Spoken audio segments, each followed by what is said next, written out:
नमस्कार दोस्तों, स्वागत है आपका अपने YouTube चैनल संदीप धायल में। इस वीडियो में हम टैक्सेशन और एक्साइज इंस्पेक्टर से रिलेटेड जो HSSC के जो भी एग्ज़ाम्स होंगे तो उसके जो इम्पोर्टेंट क्वेश्चंस हैं वो करेंगे। यह इस वीडियो का दूसरा भाग है। पहले वीडियो में जो है मैंने वो GST के बारे में कवर किया है। अगर अभी तक आपने वो वीडियो नहीं देखा है तो आप जो है मेरे पिछले जो वीडियोज़ हैं उनमें देख सकते हैं। और फ्रेंड्स, अगर अभी तक आपने मेरा चैनल सब्सक्राइब नहीं किया है तो इसे सब्सक्राइब कर लीजिए ताकि आपको जो मेरे लेटेस्ट वीडियोज़ है जो मैं हर रोज़ एक नई वीडियो अपलोड करता हूं उसकी अपडेट मिलती रहे। अगर आपको वीडियो पसंद आए तो इसे लाइक करें और कमेंट करें। अगर आपका कोई सुझाव हो तो वो भी कमेंट में दें और इसे अपने दोस्तों के साथ भी शेयर करें। तो आइए फ्रेंड्स, स्टार्ट करते हैं। पहला क्वेश्चन है कि कर यानी कि टैक्स क्या होता है। तो जो टैक्स है ये भी किसी भी अर्थव्यवस्था में जनता द्वारा सरकार को दिया जाने वाला भुगतान यानी कि पेमेंट जो है वो टैक्स कहलाता है। टैक्स जो है वो एक इनकम होती है सरकार द्वारा फिक्स। उससे अगर ज़्यादा आपकी इनकम है तो उसके ऊपर वो सरकार एक टैक्स लेती है कि आपने जो है उसकी कमाई की है तो उसके ऊपर टैक्स का भुगतान सरकार को दिया जाता है। और उस टैक्स का जो सरकार जो है वो विभिन्न योजनाओं में इस्तेमाल करती है। नेक्स्ट क्वेश्चन है कि प्रत्यक्ष कर यानी कि डायरेक्ट टैक्स से क्या अभिप्राय है। तो प्रत्यक्ष कर वह कर है जिसे जिस व्यक्ति पर लगाया जाता है उसे उसी से वसूला जाता है।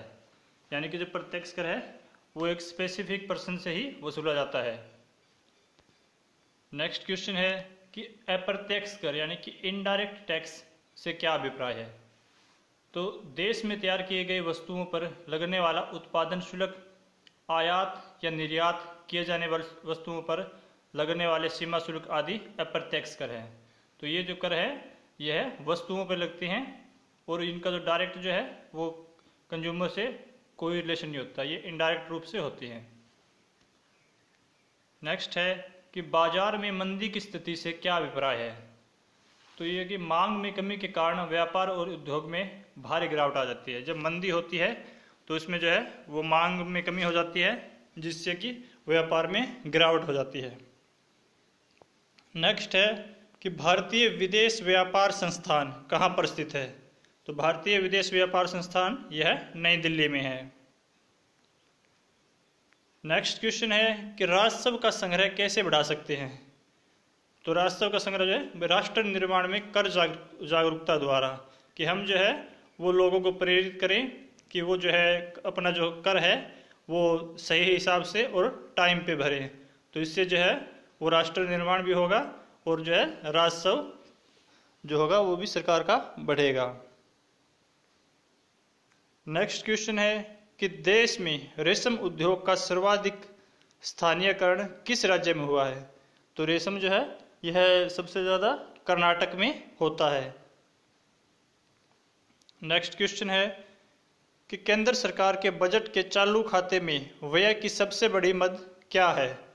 तो सबसे बड़ी मद होती है व्यय की ब्याज भुगतान। नेक्स्ट है कि FBT का पूर्ण रूप क्या है यानी कि फुल फॉर्म क्या है FBT की। तो ये है फ्रिंज बेनिफिट टैक्स यानी कि FBT। नेक्स्ट क्वेश्चन है कि FBT किस प्रकार का टैक्स है। तो FBT एक ऐसा टैक्स है जिसे नियोक्ता को अपने कर्मचारियों को दिए गए लाभों के संबंध में भुगतान करना पड़ता है। तो ये होता है फ्रिंज बेनिफिट टैक्स।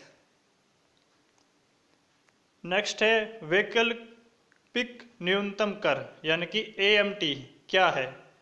तो वैकल्पिक न्यूनतम कर कर चोरी से धनी करदाताओं को प्रतिबंधित करने का एक तरीका है। इससे जो है ये एक तरीका है जिससे कि मतलब जो करदाता है, जो धनी करदाता है, वो जो चोरी करते हैं टैक्स के मतलब पूरा टैक्स नहीं भरते हैं तो उसके ऊपर रोक लगाने के लिए वैकल्पिक न्यूनतम कर एक प्रकार का कर होता है। नेक्स्ट क्वेश्चन है कि उद्योगों के विकास तथा औद्योगिकरण की रणनीति किस योजना का अंग थी। तो जो दूसरी पंचवर्षीय योजना थी उसके अंदर जो है वो उद्योगों के विकास पर जोर दिया गया था।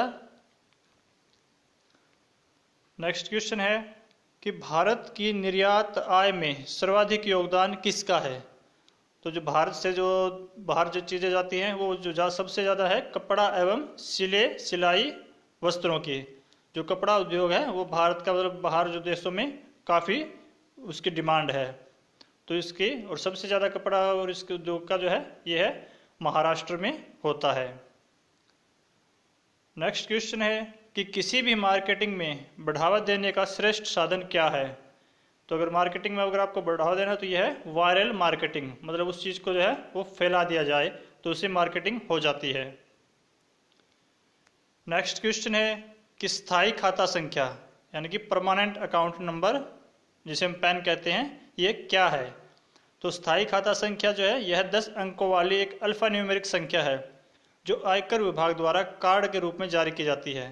इससे जो है वो आपके पैन नंबर से सारी जो चीज़ें होती है वो जुड़ जाती है, आपका जो है अकाउंट नंबर वो जुड़ जाता है और आधार नंबर उससे जुड़ जाता है। तो इससे जो भी आप ट्रांजैक्शन करते हैं और उसका सारा रिकॉर्ड जो है वो सरकार के पास चला जाता है। तो इसमें जो है वो कर चोरी होने की संभावनाएं क्षीण हो जाती है।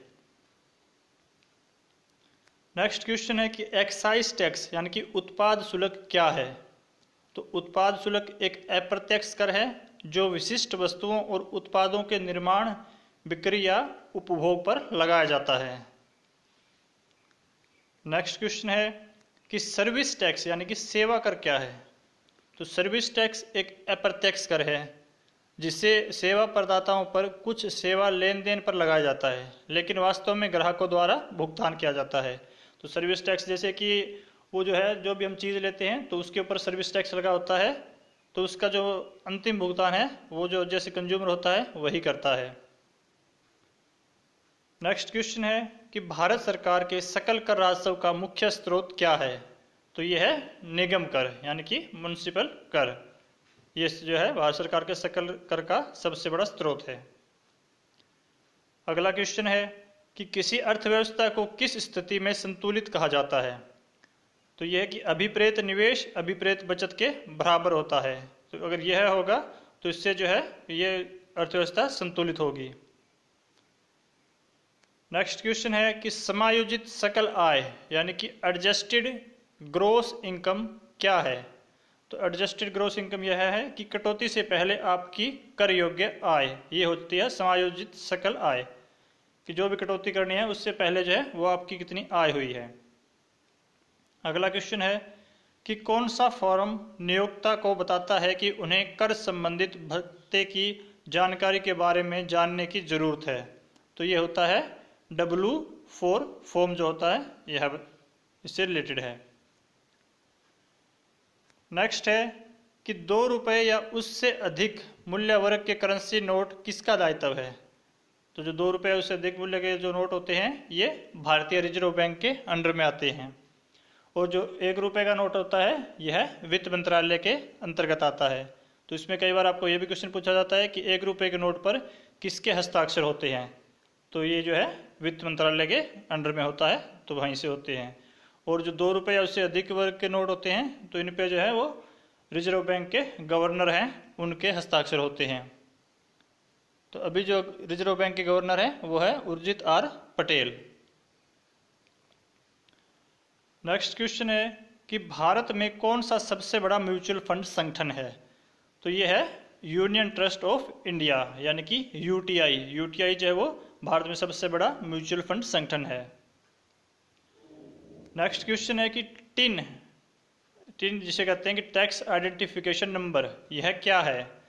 तो टिन या टैक्स आइडेंटिफिकेशन नंबर एक ऐसा यूनिक रजिस्ट्रेशन नंबर होता है जिसका उपयोग वैट कानून के तहत किसी डीलर की पहचान के लिए किया जाता है। तो टिन जो है जो भी मतलब बिजनेस करते हैं, जो व्यापार करते हैं, उनको एक टिन नंबर दिया जाता है और जैसे जो भी उसकी खरीद करते हैं किसी भी चीज़ की तो उसमें उनको टिन नंबर का इस्तेमाल करना ज़रूरी होता है। और तो यह टिन नंबर जो है यह मेनली जो है बिजनेस करने वाले जो होते हैं उनको उनके द्वारा लिया जाता है। नेक्स्ट क्वेश्चन है कि टिन नंबर कितने अंकों का होता है। तो टिन नंबर जो है यह एक 11 डिजिट होती है। टिन नंबर में 11 डिजिट का टिन नंबर होता है। नेक्स्ट क्वेश्चन है कि प्राथमिक घाटे का सही आकलन किस प्रकार से होता है। तो जो प्राथमिक घाटा इसका आंकलन करने के लिए राजकोषीय जो घाटा होता है उसमें से ब्याज अदायगियां माइनस करने पे जो बचता है वो उससे प्राथमिक घाटे का सही तरीके से आंकलन हो जाता है। अगर आपको प्राथमिक घाटे का आंकलन करना है तो इसका है कि राजकोषीय घाटा माइनस ब्याज अदायगियां। तो फ्रेंड्स, उम्मीद करता हूँ कि आपको मेरी ये वीडियो पसंद आई होगी। अगर आपको ये वीडियो पसंद आए तो इसे लाइक करें, अगर आपका कोई सुझाव हो तो कमेंट करें और इसे अपने दोस्तों के साथ भी शेयर करें। और अगर आपको जीएसटी के रिलेटेड कुछ क्वेश्चन देखने हैं तो आप मेरी पहले वाली वीडियो देख सकते हैं। तो फ्रेंड्स, अगर अभी तक आपने मेरा चैनल सब्सक्राइब नहीं किया है तो इसे सब्सक्राइब कर लीजिए, ताकि आपको जो मैं हर रोज़ एक नई वीडियो अपलोड करता हूँ तो उनकी अपडेट मिलती रहें। तो मिलते हैं आगे एक नई वीडियो के साथ। धन्यवाद।